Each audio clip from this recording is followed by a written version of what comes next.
Welcome to Calc Chats number 5. Here we're going to talk about implicit differentiation, how to do it, and how to use it. So we've been talking about the derivative notation. So normally we've discovered dy dx, but we haven't really talked about what that means. So dy dx means the derivative of y with respect to x.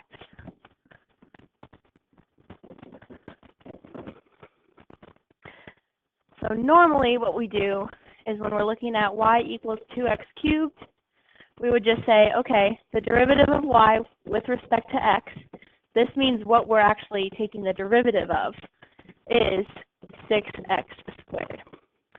But in order to use implicit differentiation, we're not going to be able to write dy dx super nicely, because as you're going to see, it's a little bit trickier than that.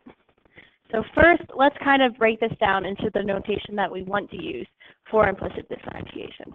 So when I'm looking at y equals 2x cubed, the derivative of y, if I'm looking at it from side to side, the derivative of y is just 1. And I denote taking the derivative of y by noting dy. So all this means, 1 dy, is that it's the derivative of y. Same thing on the other side, 2x cubed. When I take the derivative of 2x cubed, I should get 6x squared. And I denote the derivative by multiplying it by this thing called dx. So 6x squared dx, all that's saying is that it is the derivative of 2x cubed. So if I notice, when I divide both sides by dx, I get dy dx equals 6x squared. And that matches the derivative that I got just using the simple notation. So we're going to be using this idea to carry out derivatives with functions that have multiple variables in them. So the function y squared equals 6x squared plus x minus 1. So this is an equation that has terms, x and y terms.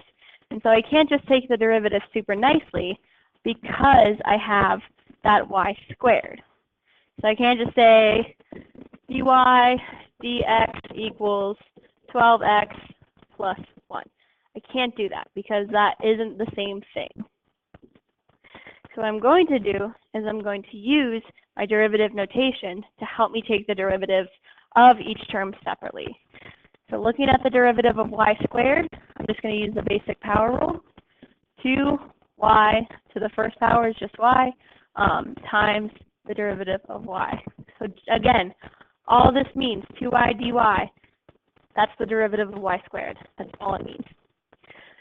6x squared, I'm going to take 12x, denote that with a dx, plus x is 1 dx, and then the derivative of minus 1 is just 0. So again, all I'm saying is that the derivative of 6x squared is 12x, and the derivative of x is just 1.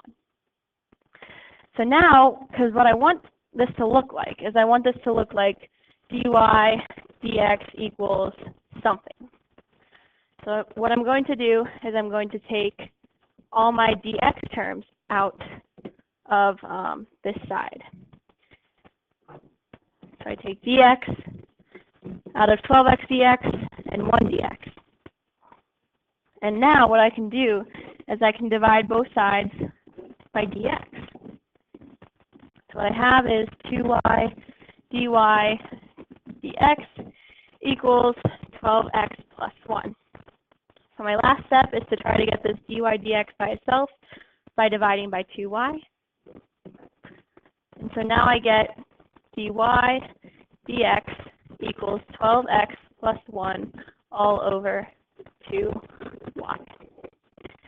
And so that's my final derivative using implicit differentiation. So our next example looks a little bit harder, but it's still using that same process of finding the derivatives of each part separately, dividing by dx, and then we can get our derivative. So again, all I'm going to do is take the derivative of each part. So the derivative of 6y is just 6 dy. The derivative of x is just 1 dx. Derivative of 3x squared, 6x dx. Derivative of 8y squared, 16y dy. So now this x, y, this is where things get a little bit tricky. So I'm going to kind of take a detour down here because we need to use the product rule.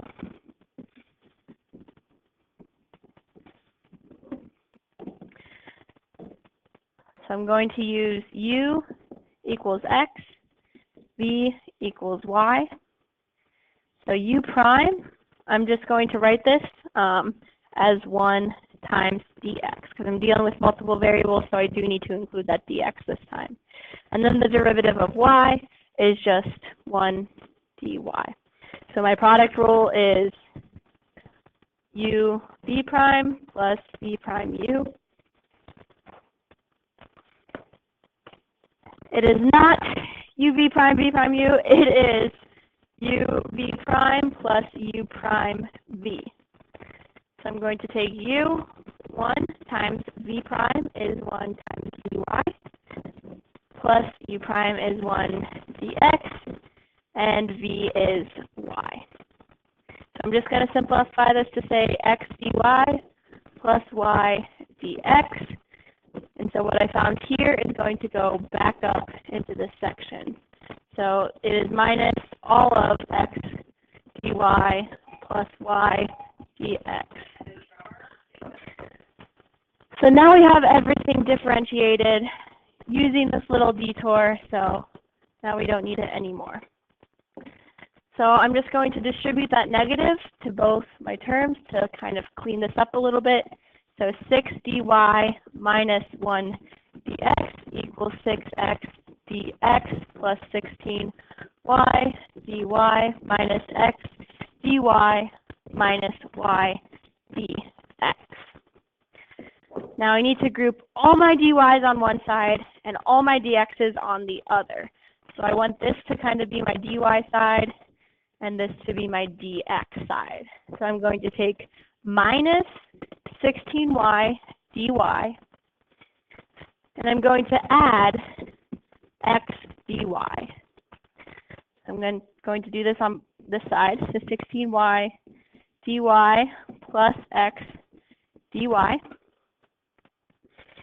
So these cancel out, so I'm left with 6 dy minus 16y dy plus x dy minus 1 dx, and that is equal to 6x dx minus y dx. Last step, adding 1 dx to both sides, so we get 6 dy minus 16y dy plus x dy is equal to 6x dx minus y dx plus 1 dx.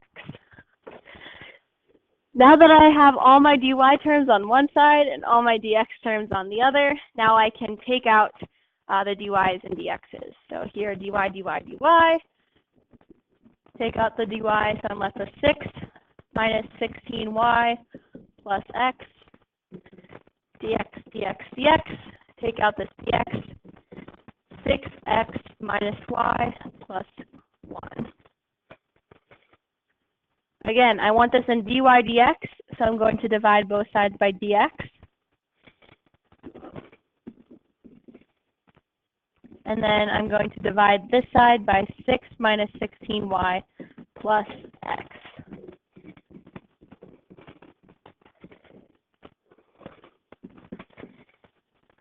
All right, and now that I have everything canceling out, I'm left with dy dx equals 6x minus y plus 1.